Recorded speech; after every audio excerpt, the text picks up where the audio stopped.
The cowboy heard one sentence inside the saloon that night, and by sunrise he was standing in front of a widow's dying ranch. Snow slammed against the barn doors while Abby Whitmore pressed both hands against her son's freezing face. Outside, somewhere beyond the white darkness, a horse screamed into the storm. Wade Colter staggered through the gate with blood on his knuckles and ice frozen into his coat. And nobody in Red Hollow yet knew why someone wanted the widow's ranch dead so badly. If this story pulls you in, stay a while and ride with us. Winter came early to Bitterroot Valley that year. By the second week of October, the wagon road into Red Hollow had already turned to black mud under thin crusts of ice. Wind pushed down from the mountains hard enough to rattle loose boards and make lantern flames tremble behind glass. Folks in town started speaking shorter, walking faster, pulling coats tighter around their necks. At the Whitmore Ranch, the cold seemed to settle deeper than anywhere else. Abigail Whitmore stood beside the west trough before sunrise, one gloved hand resting on the frozen wood while the horses drank slowly, or tried to. A gray mare lifted her head after only 2 swallows and limped away stiff-legged across the yard. Abby watched her go without moving. The lantern hanging beside the barn door threw weak yellow light across the frost. She could already see the pale crust around the edges of the trough again. Mineral stains, bitter residue, the same thing she'd been seeing for months. Behind her, the old water pump groaned once inside the dark, a long metal complaint that echoed through the sleeping ranch. Ben came out carrying a bucket of feed grain against his hip, 11 years old and already walking like a ranch hand instead of a child. "You slept at all?" he asked. "A little. That mare's worse." "I know." Neither said anything after that. The horses had been getting sick one by one since summer. First came the stiffness in the legs, then the loss of appetite.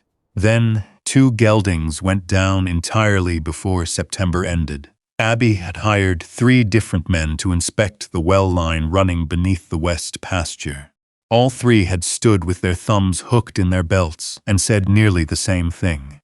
Bad season, hard ground, early frost, nothing unusual, but Abby knew this land too well to believe that. She had lived on it 12 years, buried her husband on the hill above it 3 winters ago.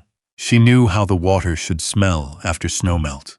She knew the color healthy horses left in their buckets. She knew the west well had changed, and she knew nobody in town wanted to say it out loud. By noon, she rode into Red Hollow, with a ledger wrapped in cloth beneath her coat, and 3 unpaid invoices folded inside it. The bank clerk barely looked at her while stamping another extension notice. "Mr. Hargrove can give you until Christmas," he said. "After that, he'll need a payment." She nodded once and folded the paper carefully. Outside, men stood under the awning beside the saloon smoking cigars against the cold. Their voices lowered when she passed, though not enough. "That ranch is finished. Herd pikes already waiting on the land. She won't make spring." Abby kept walking. At the feed store, Ezekiel Shaw loaded her grain slower than usual.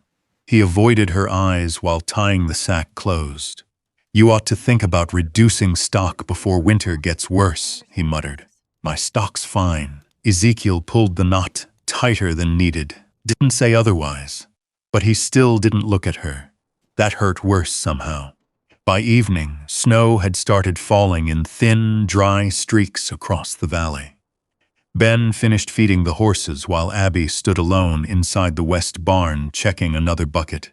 The water smelled faintly metallic tonight, like pennies left in rain. A horse shifted behind her. Another stamped nervously. Then, somewhere outside came the slow sound of hoofbeats approaching through snow. Abby straightened. Most folks didn't ride this far north after dark unless they needed something. She stepped toward the barn entrance just as a tall bay horse emerged through the blowing snow beyond the gate. The rider wore a weather-faded coat, dusted white across the shoulders. Broad hat pulled low, bedroll tied behind the saddle. Not a local. The man stopped near the fence line and looked toward the trough before he looked at her. That caught her attention immediately. Most men looked at the widow first, then the ranch. This one studied the water. He dismounted slowly, boots sinking into half-frozen mud, snow caught in the dark stubble along his jaw. His eyes moved once across the yard, the trough, the frost stains, the horses favoring their weight. Then they settled on Abby. "You Abigail Whitmore?" "Yes." He nodded once toward the trough. "Your west well's poisoned with mineral runoff." The wind moved hard through the barn opening. Abby said nothing. The stranger stepped closer, not enough to crowd her. "Whatever's upstream cracked open some time back," he said evenly.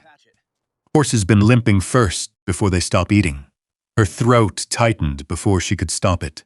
"Yes, water's turning bitter because the line's carrying through old rock deposits." His eyes shifted briefly toward the north ridge. "Probably from abandoned silver cuts higher up." Abby stared at him. No hesitation, no guessing, just the truth spoken plain after months of being told she imagined it. Behind her, appeared silently beside the stall door, watching the stranger with narrowed eyes. Snow hissed softly across the roof. Finally, Abby asked, "Who are you?" "Wade Colter." "And how would you know any of that?" "Because I've seen it before." He glanced once toward the darkening sky, then back at the ranch. "And because your horses ain't dying from winter." The words stayed hanging in the cold air between them. Behind Wade, snow drifted sideways across the yard in thin white ribbons. Somewhere near the back fence, a loose gate chain knocked softly against wood. Abby crossed her arms tighter against the cold. "You a veterinarian?" she asked. "No, Mom." "Then why should I trust you?" Wade looked past her toward the west pasture, toward the dark shape of the old well house leaning slightly against the wind. "Don't know that you should yet." Ben shifted beside the stall door, watching him carefully. Most men in Red Hollow talked too much when they wanted something. They smiled too quickly, explained things before being asked. This man didn't. That bothered Abby almost as much as the fact he might be right. Wade stepped closer to the trough and dipped 2 fingers into the water. He rubbed them together once, then smelled them. "Copper," he muttered. "Maybe sulfur too." Abby felt her stomach tighten. Her husband, Thomas, had said almost those exact words the last spring before he died. She remembered him sitting at the kitchen table with muddy boots and tired eyes, staring at a hand-drawn map of the ranch. Something's wrong upstream. At the time, she'd thought there would be time to fix it. There hadn't been. "You said you've seen this before," Abby said quietly. "In northern Wyoming." Wade wiped his hand on his coat. Whole cattle spread nearly went under from runoff leaking through old mining cuts. "You can fix it?" "Maybe. Not yes, not promises. Just maybe." That honest answer landed harder than reassurance would have. The wind picked up sharper across the yard. One of the horses inside the barn stamped nervously. Wade glanced toward the mountains before speaking again. "Storm's turning worse. I can look at the line come morning if you want. And if I don't, then I ride on." Ben looked between them. Abby noticed Wade's saddle then. Worn bedroll, rope coil patched in 2 places, 1 extra shirt tied behind the cantle. A man carrying only what his horse could hold, a drifter. That should made the decision easy. Instead, she heard herself ask, "What would you want for the work?" Wade shrugged once. "Hot coffee now and a place in the barn tonight." Ben frowned immediately. Abby could feel it beside her. She studied Wade another moment. Snow melting slowly across the brim of his hat, exhaustion buried deep under the calm in his face. He looked like a man who had ridden a long time without stopping anywhere long enough to belong. Finally, she nodded once toward the far barn. "You can use the east stall.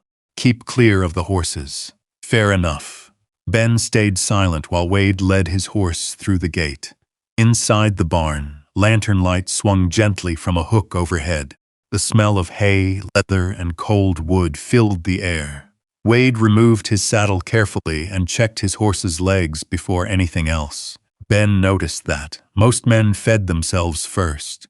"You always check the horse before supper," Ben asked. Wade glanced over. "Horse carries you through snow country. You return the favor."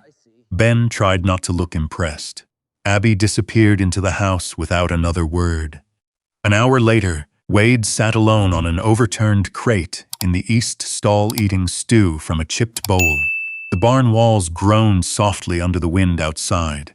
Snow tapped against the roof in uneven bursts. The stew was simple: potatoes, salt pork, carrots cooked too long. Still better than most trail meals. He finished half before noticing the blanket folded near the stall door. Heavy wool, dark blue stitching around the edges. No note, no sound from the house. Just the blanket left there quietly while the storm deepened outside. Wade looked toward the faint light glowing through the kitchen window across the yard.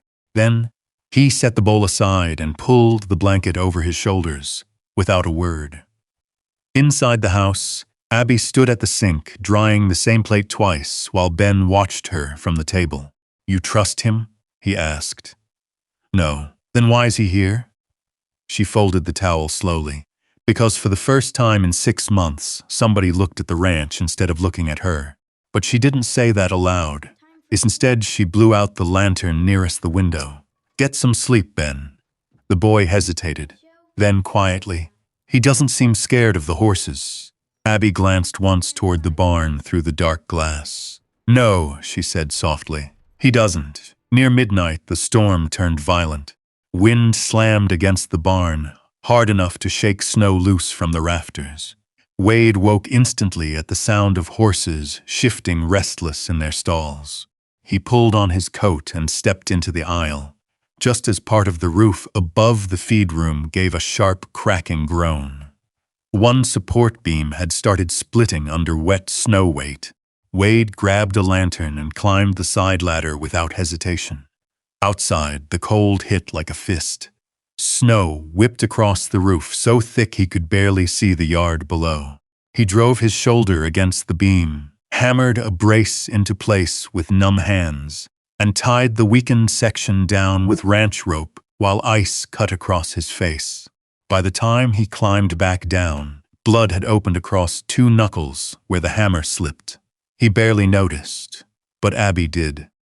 She stood near the barn entrance, wrapped in her coat, lantern trembling slightly in her hand. "You could have broken your neck up there." Roof would come down on the horses. He reached for the water barrel. Abby caught his wrist before he could. The contact lasted only a second, still enough. She pulled a small whiskey bottle from her coat pocket and poured it over his split knuckles. Wade's jaw tightened once, but he didn't pull away. Neither of them spoke. The lantern crackled softly between them. Wind moved through the cracks in the barn walls. Somewhere behind them, Ben watched silently from the loft ladder, unseen by both of them. And for the first time since his father died, the ranch no longer felt entirely empty. Morning came gray and brittle over Bitterroot Valley. The storm had passed in the night, leaving the ranch buried beneath fresh snow that sparkled blue under weak sunrise. Smoke drifted slowly from the Whitmore chimney. Horses stamped against the cold inside the barn. Wade was already awake before daylight. Abby heard the steady chop of an axe outside while she tied her hair at the kitchen mirror. By the time she stepped onto the porch with her coat pulled tight around her shoulders, he had split half a stack of frozen cedar beside the pump. Steam rose faintly from his back in the cold. "You didn't have to do that," she said. The woodpile was low. He said it without stopping. No performance in it, no expectation, just fact. Ben came out carrying 2 tin cups of coffee and handed one awkwardly toward Wade. The boy tried to look casual about it. Wade accepted the cup with a nod. "Appreciate it." Ben shrugged. "Ma made it." Abby pretended not to hear that part. The next few days settled into a rhythm nobody spoke about aloud. Wade worked the west line from sunrise until the light faded blue behind the mountains. He dug through frozen ground inch by inch, tracing the buried water route north toward the ridge. Some evenings he came back with mud frozen stiff across his boots and his gloves soaked through from snowmelt. Ben followed him whenever schoolwork allowed. At first the boy mostly watched. Then he started asking questions. What makes water turn bad? How deep's the line buried? What happens if the pressure freezes? Wade answered everyone seriously, never talking down to him, never brushing him aside. One afternoon, Abby looked up from repairing tack near the barn door and saw Wade showing Ben how to test pipe joints using warm water from a kettle. The boy's face held the kind of attention she hadn't seen in years. It frightened her more than she expected. That evening, she rode into Red Hollow for supplies. The roads were rough from the storm. Wagon wheels had frozen deep grooves into the mud before the overnight frost hardened everything solid. Her mare picked carefully around patches of black ice, while wind carried chimney smoke low through town. Inside Clara Boone's sewing shop, the air smelled like fabric starch and coal heat. Clara glanced up from hemming a winter coat. "Well now," she said lightly. "Folks say you've got yourself a ranch hand." Abby set a spool of thread on the counter. "Folks ought to find better things to do." Clara smiled without looking offended. "People notice things, that's all. He's fixing the water line." Clara folded fabric slowly. "And sleeping in your barn." The room went quiet except for the ticking stove. Abby reached for her gloves. "You planning to charge extra for thread or just conversation today?" Clara's expression softened a little. "I'm not judging you, Abby." But she was listening to everyone else. That was worse. By the time Abby left the shop, 2 women near the bakery window had already lowered their voices watching her pass. The whole town was beginning to turn its head toward the Whitmore ranch. Wade noticed it too. Men outside the saloon went quiet when he walked by the stockyard. Vernon Pike tipped his hat one afternoon with a smile, too polite to trust. "Heard you're settling in north of town," Vernon said. "Just working." Vernon glanced toward the mountains. Dangerous season to get attached to failing land. Wade held his gaze a moment too long, then walked on. That night, rain came instead of snow. Cold rain, heavy enough to drum hard against the roof and turn the yard into black mud again. Abby sat alone in the kitchen after Ben went upstairs. The oil lamp beside the stove burned low. A bookkeeping ledger lay open in front of her, beside unpaid feed receipts and a folded bank notice. She stared at the numbers until they blurred.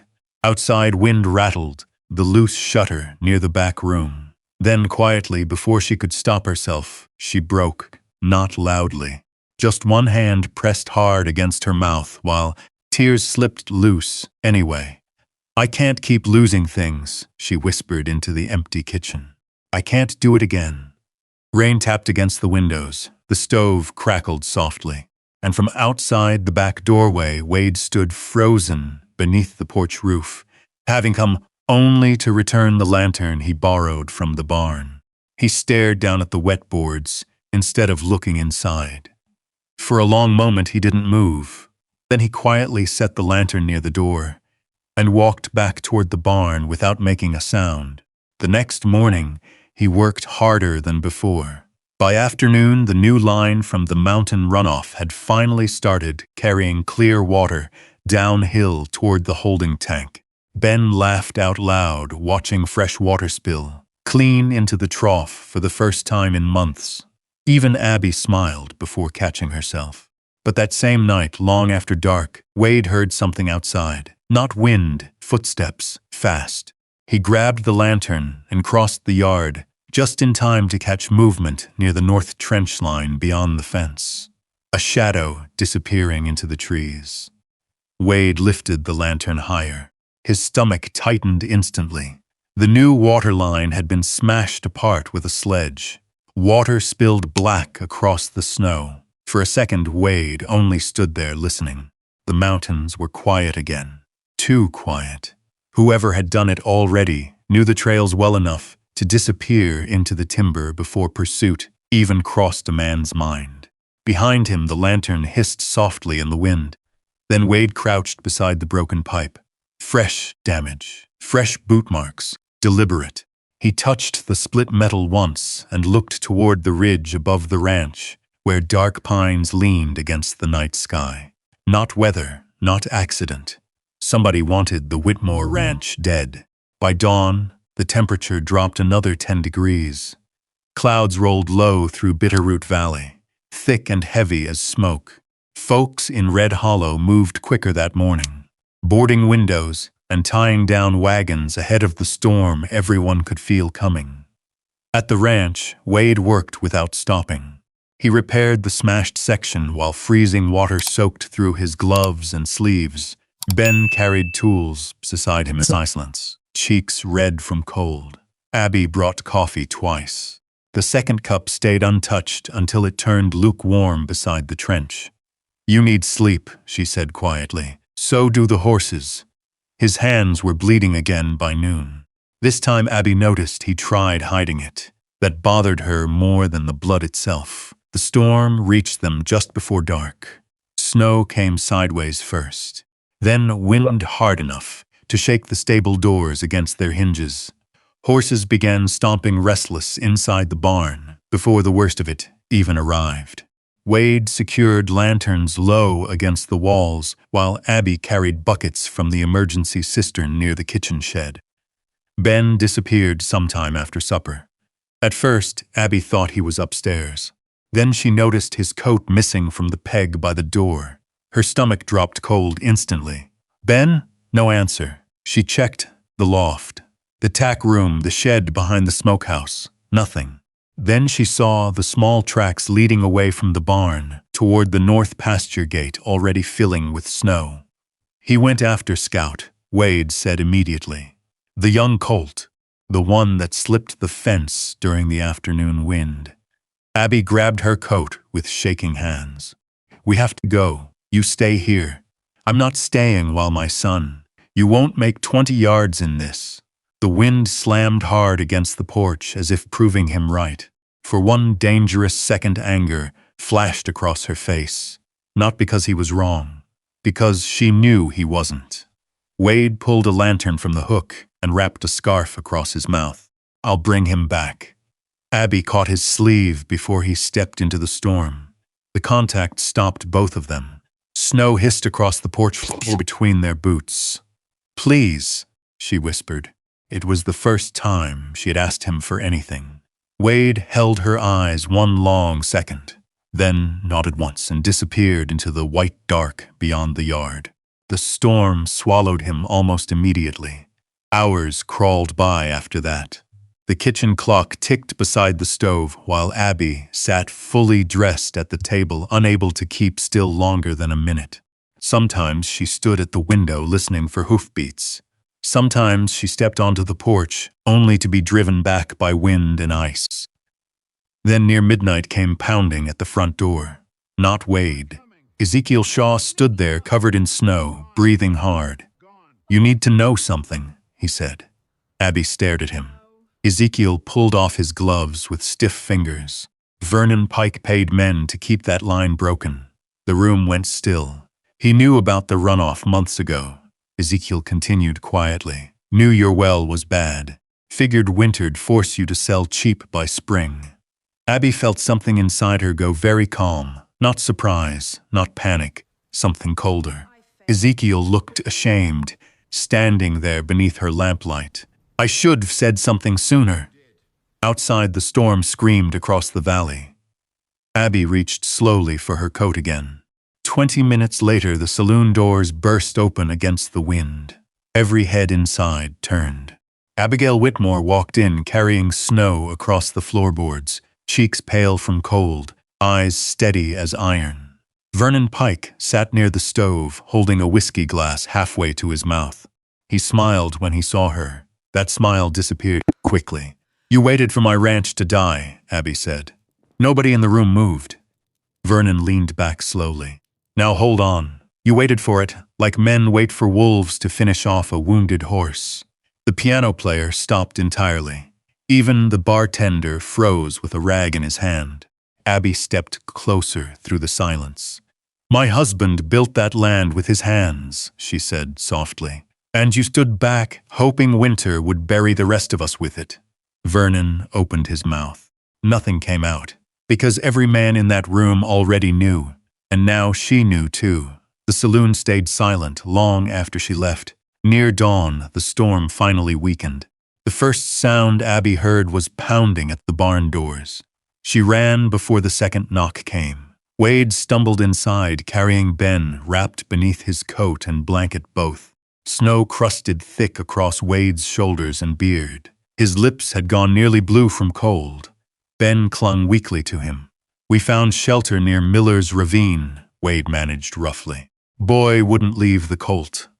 Abby pulled Ben into her arms so fast, the lantern nearly fell from its hook. Her son buried his freezing face against her shoulder. Behind them, Wade braced one hand against the wall, suddenly unsteady. Only then did Abby realize he had spent the whole night shielding Ben from the storm with his own body. She looked at him differently after that. Not like a drifter, not like hired help, like someone the ranch itself had chosen to keep. Morning light finally crept pale through the barn cracks. Ben sat wrapped in blankets near the stove, while Abby poured coffee with trembling hands. Wade stood near the stall, doorway staring out at the snow-covered yard. Quiet filled the barn. Then Ben looked up sleepily and said the word before thinking. "Pa?" The silence afterward felt almost sacred. Ben's eyes widened instantly. Abby froze beside the stove. Wade turned slowly from the doorway. Nobody spoke, but none of them could quite pretend they hadn't heard it. The fire cracked softly inside the barn stove while snowmelt dripped steady from Wade's coat onto the floorboards. Ben sat stiff beneath the blankets, staring hard into the tin cup between his hands, as though he might hide inside it. Abby looked down first. "I'll warm more water," she said quietly. Her voice sounded smaller than usual. She disappeared into the house without waiting for an answer. Wade stayed where he was near the doorway. One hand braced against the stall post. Exhaustion sat heavy on him, now that the danger had passed. His face looked drawn from cold and lack of sleep. Ben finally glanced up. "I didn't mean..." The boy swallowed hard. "I wasn't thinking." Wade nodded once. "I know." Another silence settled. Then Wade crossed slowly toward the stove and crouched near him. "Your father's still your father, Ben." The boy's jaw tightened immediately. "I know that too." Wade rested his forearms against his knees, looking into the fire instead of at him. "My old man died when I was younger than you," he said after a while. Spent years half forgetting the sound of his voice. He shrugged slightly. "Didn't make him less mine." Ben studied him carefully then, not like a child anymore, like somebody measuring truth. By spring, Bitterroot Valley began thawing around the edges. Snow loosened first along the fence lines. Then the wagon roads softened into dark mud beneath wagon wheels and hoofprints. Water rushed hard through the mountain runoff north of the ranch, cold and clear now that Wade's new line held steady. The horses stopped limping. One morning Abby stood beside the trough, watching a chestnut mare drink deep for nearly a full minute without pulling away. She closed her eyes briefly, after the horse wandered off, healthy and calm. Just 1 second, then she went back to work. Life on the ranch slowly found rhythm again. Ben laughed more often. The sound startled Abby every time. Sometimes she'd hear him and Wade outside repairing fence posts or arguing over saddle straps while sunlight spilled across the yard. Once she caught herself standing at the kitchen window listening instead of moving. That frightened her still. Not because things were bad, because they were beginning to feel good. Red Hollow noticed too. Folks who once crossed the street to avoid conversation now tipped hats toward Abby in town. Buyers started asking about Whitmore horses again. Even the bank clerk sounded different handing her receipts across the counter. Vernon Pike stopped speaking when she entered rooms. That suited her fine. Summer arrived green across the valley. Grass rolled thick over the southern pasture clear to the creek bend. Wildflowers pushed up beside the wagon trail. And for the first time in years, the Whitmore Ranch no longer looked like a place barely surviving winter. It looked alive. Then one evening in July, Abby found Wade standing alone near the barn saddling his horse. The sight hit her strangely hard. "You leaving?" she asked. Wade tightened the saddle strap once before answering. "Was thinking about it." The words landed quiet between them. Beyond the pasture, cicadas buzzed in the evening heat. The old water pump clanked steady behind the house, while Ben watered horses near the fence line. Abby folded her arms. "The ranch still needs work. It'll manage. You rebuilt half of it. And you kept the other half standing before I got here." He finally looked at her then. Same calm eyes, same steady expression. But something guarded sat behind it now. "You don't need me anymore, Abby." She opened her mouth. Nothing came out. Because part of her knew what he meant. Need was dangerous, especially after loss. Especially after grief finally loosened enough to let hope breathe again. That night, Wade packed quietly inside the barn loft. At some point after dark, Ben climbed the ladder carrying something wrapped in cloth. Wade looked up from rolling his bedroll. Ben held out the bundle awkwardly. "This was my pa's." Inside lay a worn brown neck scarf, faded soft with years. Wade stared at it a long moment.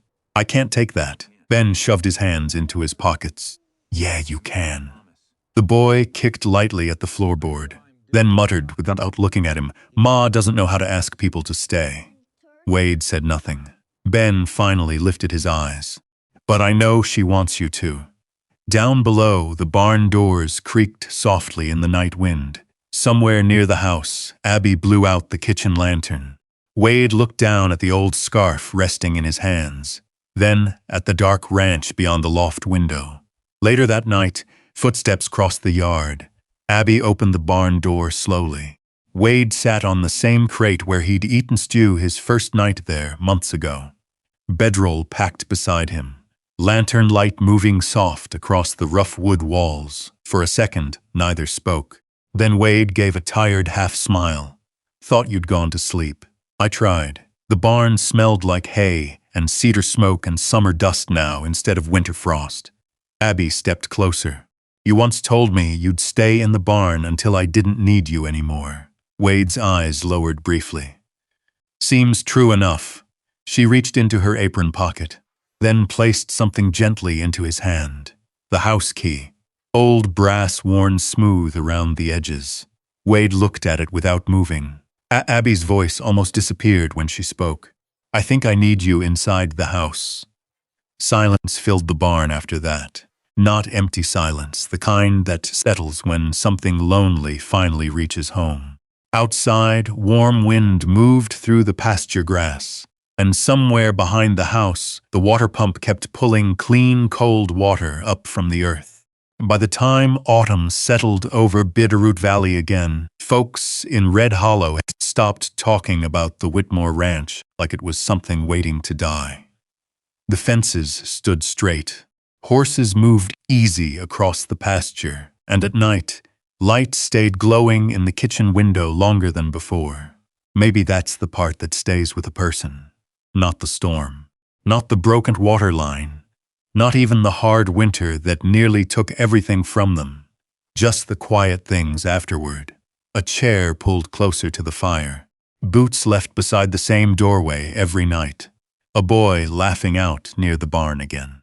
And if you've ever lived through a lonely season of your own, then maybe you know how strange it feels when kindness finally walks back into your life, wearing muddy boots and carrying nothing except steady hands.